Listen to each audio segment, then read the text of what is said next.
నమస్కారం. నేను రమారావి. ప్రపంచంలో అత్యుత్తమ సంభాషణ మౌనం. నిశ్శబ్దంగా ఉండటం అంత అత్యుత్తమైన సంభాషణ ఇంకొకటి లేదట.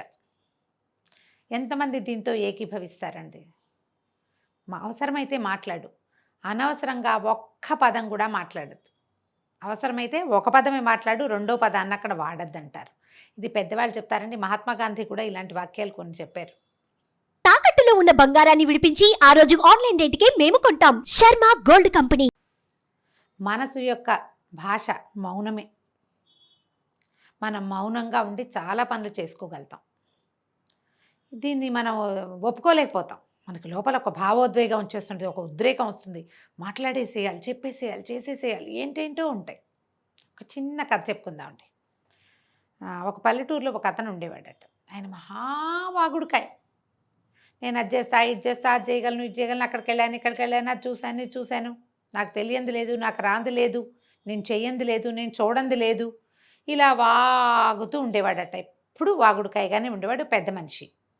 అయితే ఒకసారి ఏమైందట, ఒక స్నేహితుడు ఎవరు అన్నట్టు, నువ్వు అన్నీ చేయగలవు, మన ఊళ్ళో ఉన్న నడకశ్రీతో పాటు కొండలు ఎక్కలేవు నువ్వు అన్నాడు. ఆ ఊళ్ళో ఒక నడకశ్రీ ఉన్నాడు. ఆయన ఏమిటి తెగ నడుస్తాడు, కొండలు గుట్టలు అవలీలగా ఎక్కేస్తాడు. అతనితో పాటు నువ్వేం నడవలేవంటే ఈయన అన్నాడు, ఎందుకు నడవలేను, నేను తిరుపతి కొండ 3 సార్లు ఎక్కి దిగాను, ఎక్కి వెంటనే దిగేశాను కూడాను, నేను అంతవాడిని ఇంతవాడిని, నేను తప్పకుండా నడవగలను, పందెం పెట్టమన్నారు. అయితే ఏం పందెం వేసుకున్నారు?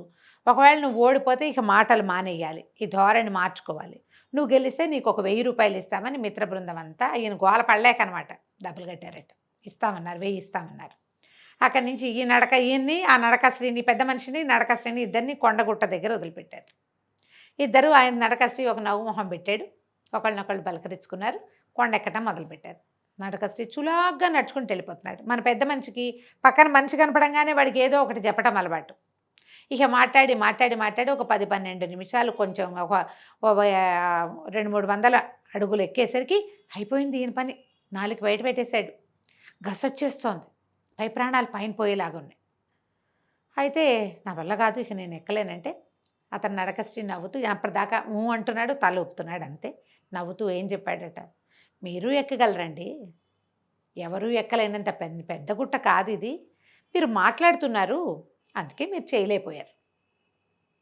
చూసారా, మాట్లాడితే చాలా చేయలేమండి. మాటలు తగ్గించి ఏం చేయగలమో చూడండి. ఇది అందరికీ కాదండి, కొంతమంది ప్రత్యేక వ్యక్తులు ఉంటారు. ఏదైనా ఒక సంఘటన జరిగిందనుకోండి, దాని మీద నాకు చెప్పి, పక్కింటి వాళ్ళకి చెప్పి, అమ్మకి చెప్పి, నాన్నకి చెప్పి, ఫ్రెండ్స్కి చెప్పి, ఫేస్బుక్లో వాపోయి చెప్పి చెప్పి చెప్పి చెప్పి చెప్తూనే ఉంటారు. చెప్పడం వల్ల, మాట్లాడడం వల్ల ఏది మారదు. జరిగిపోయింది ఒక్క పిసరు మనం మార్చలేం, ఒక్క నిమిషం రాదు.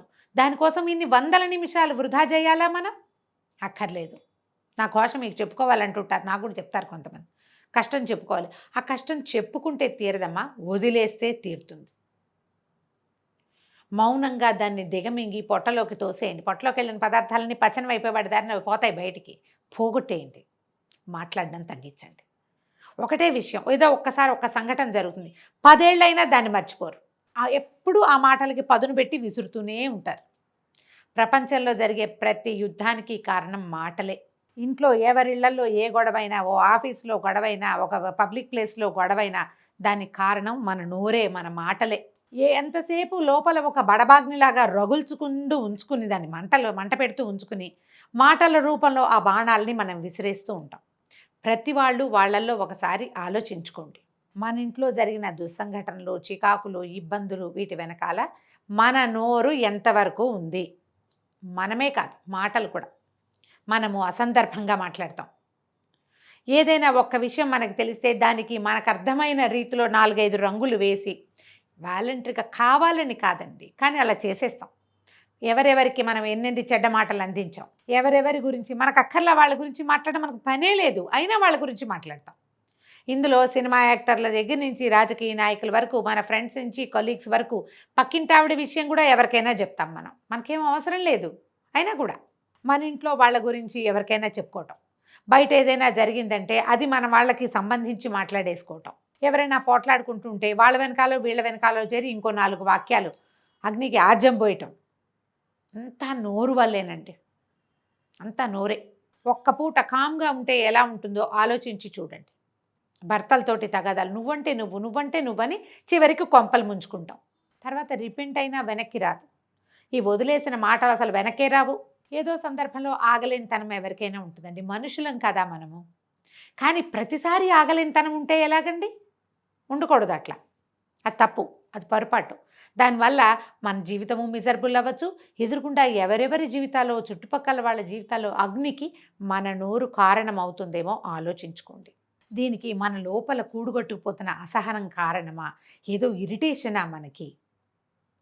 దేనివల్ల మనం ఇట్లా అతిగా మాట్లాడి అతిగా చెప్తున్నాము? ఒక మామూలు విషయాన్ని విని దానికి కొత్త రంగులు ఎందుకు అద్దుతున్నాం మనం? ఏంటి, నేను కరెక్ట్గా లేనా, నాకేమైనా జబ్బా అని ఆలోచించండి. అప్పుడు అర్థమవుతుంది మనకి జబ్బా, మనం వాళ్ళని చూసి ఓర్వలేకపోతున్నామా. అది ఆలోచించుకుని దానికి ప్రతిక్రియ చేసుకోవాలండి. ఎందుకంటే ఎప్పుడు నేను ఒక మాట చెప్తాను, నా వీడియోలు వినే వాళ్ళందరికీ తెలుసు, ఏ కట్టెకి నిప్పుంటే అది ముందు కాలుతుందండి, అది ఇంకో దాన్ని అంటిస్తుంది కూడాను. ఏమీ లేవనుకో అదే కాలిపోతూ ఉంటుంది. ఎందుకు ఈ అసహనాన్ని పెంచి పోషించి అక్కర్లేని మాటలు మాట్లాడే రకపు ధోరణి మనం అలవర్చుకోవాలి? చక్కగా ఏ మెడిటేషనో చేయొచ్చు. ఏదో తోటలో దొడ్లో పూలు కాయలు ఏవో ఒకటి ఏరుకుంటుంటే బట్టలలోకి వెళ్తే మొక్కల్లోకి కొంచెం చల్లబడుతుంది బుద్ధి. శుభ్రంగా ఇంట్లో 4 కుండీలు పెంచండి, కాసేపు రోడ్డు మీద నడవండి, అసహనాన్ని పోగొట్టుకోండి. అసహనం మన మాటలకి కఠినత్వాన్ని తెచ్చిపెడుతోందేమో, దురుసు మాటలకి కారణం అవుతోందేమో. ఏది కారణమవుతుందో దాన్ని కట్ చేయటానికి ప్రయత్నం చేయండి. ప్రపంచంలో ప్రతి గొడవకి కారణం ఎవరో ఒకళ్ళ తాలూకు మాటలే. దురుసు మాటలు, అక్కర్లేని మాటలు, కఠినమైన మాటలు, తప్పుడు మాటలు, ఊహించేసి మాట్లాడేసేయటం. ఓ పిల్లాడు ఎక్కడైనా కనపడితే ఏదో ఊహించి ఎవరికో చెప్పటం. వాళ్ళ ఇంటికి ఎవరో వస్తే దాని గురించి అక్కడేదో జరిగింది, 1% ఉంటుంది, ఖచ్చితంగా ఉంటుంది. దానికి 90% మనమే దాన్ని కవర్ చేస్తూ ఉంటాం. ఇలాంటి ఏ ఐడియాలజీ ఉన్న వాళ్ళైనా అమ్మ సర్దుకోండి, సరిదిద్దుకోండి. దీనివల్ల మన కుటుంబము రచకెక్కుతుంది, మన కుటుంబంలోనూ సమస్యలు వస్తాయి, మనకి జబ్బులు వస్తాయి, అనారోగ్యాలు పాలవుతాం. ఇలాంటి ఆలోచన విధానం ఉన్నవాళ్ళు మన మాటల వల్ల దేనికైనా గొడవ అవుతుందా, ఎవరికైనా గొడవ వస్తుందా అని ప్రతి వాళ్ళు ఆలోచించుకోవాలి, సరి చేసుకోవాలి. మీ ఫ్రెండ్స్లో ఎవరైనా ఇలా ఎక్కువగా దురుసుగా మాట్లాడేసేవాళ్ళు, హార్ష్ టాక్ చేసేవాళ్ళు, లేనిపోని మాటలు మాట్లాడేవాళ్ళు, అలాంటి వాళ్ళు ఉంటే కనుక మీరు మొహమాట పడకుండా ఈ వీడియోని చక్కగా ఫార్వర్డ్ చేయండి వాళ్ళకి. అసలు మొహమాట పడద్దు, నేనే చెప్తున్నా కదా క్లియర్గా కదా. కాబట్టి ఏమీ మొహమాట పడకండి, చక్కగా వాళ్ళకి పంపించేయండి. నువ్వు ఇది తగ్గించుకో, నీకేమైనా జబ్బేమో చూసుకో అని చెప్తున్నాం మనం. లేదా నీకు ఇంకేదైనా ప్రాబ్లం ఉంది లోపల. ఒక్కొక్కసారి ఏమవుతుందంటే మనకేదో ఒక ప్రాబ్లం ఉంటుంది, దానికి ఎక్కడా సమాధానం లభించదు. చుట్టుపక్కల అందరూ హాయిగా ఉన్నారనిపిస్తుంది, నాకే ఎందుకు ఈ ప్రాబ్లం వచ్చింది అనిపిస్తుంది. నేను ఎప్పుడు ఎవరికి ఏం చెడు చేయలేదే అని ఆలోచిస్తూ ఇప్పుడు చెడు చేయడానికి పూనుకుంటాం మనం. అలా చేయకూడదు. సాధ్యమైనంత మౌనాన్ని ఆశ్రయించండి. దీనికి ఒక చిన్న టిప్ చెప్తానండి. మౌనానికి సంవత్సరంలో కొన్ని రోజులు మనం ఉపవాసాలు ఉంటాం, నెల కూడా వస్తాయి, ఏకాదశులు, ద్వాదశులు వస్తాయి కదా, సోమవారాలు, శనివారాలు, మంగళవారాలు, మనకే బుధవారం, గురువారం, బాబాగారికి గురువారం, వినాయకుడికి ఇంకో వారం, ఇలా పెట్టుకుంటాం కదా.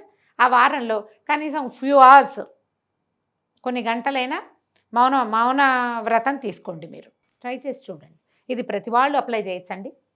వారంలో ఒకరోజు మౌనంగా ఉంటే మరీ మంచిది. కాకపోతే మనం బయటకు వెళ్ళాలి, అవుటింగ్ ఉంది, సోషలైజ్డ్గా జనాల్లోకి వెళ్ళాలి, అప్పుడు మౌన వ్రతం పెట్టుకోబోకండి. ఒకవేళ మనం ఇంట్లో ఉంటే కనుక అస్సలు ఫోన్లు మాట్లాడదు, చిట్ చాట్ చేయబోకండి, మెసేజ్లు కూడా చేయొద్దండి, మానేసేయండి. ఎంత ప్రశాంతంగా ఉంటుందో చూడండి, అలవాటు చేసుకోండి అమ్మ మౌనాన్ని. ఒకవేళ మీరు మాట్లాడకుండా ఉండలేకపోతే రైట్ ఇట్ అప్, రాసిపారేయండి. దాన్ని రాసాక విసుగొస్తుంది, అప్పుడు మానేస్తాం. మనం మాట్లాడితే అవతల వాళ్ళ బుర్రల్లోకి వెళ్ళిపోతాయండి, మనం కూడా వదిలేస్తాం. రాసేమనుకోండి, అది మనం కంటితో చూస్తాం కదా, మనం ఎంత పిచ్చి రాతలు రాస్తున్నామో మనకు అర్థమవుతుంది. ఓసారి ట్రై చేసి చూడండి, ప్రయత్నించి చూడాలి దీనికోసం. ఈ వీడియో కనుక మీకు నచ్చినట్లయితే లైక్ చేయండి, షేర్ చేయండి. మరిన్ని ఇంట్రెస్టింగ్ వీడియోల కోసం సుమన్ టీవీకి సబ్స్క్రైబ్ చేసుకోండి.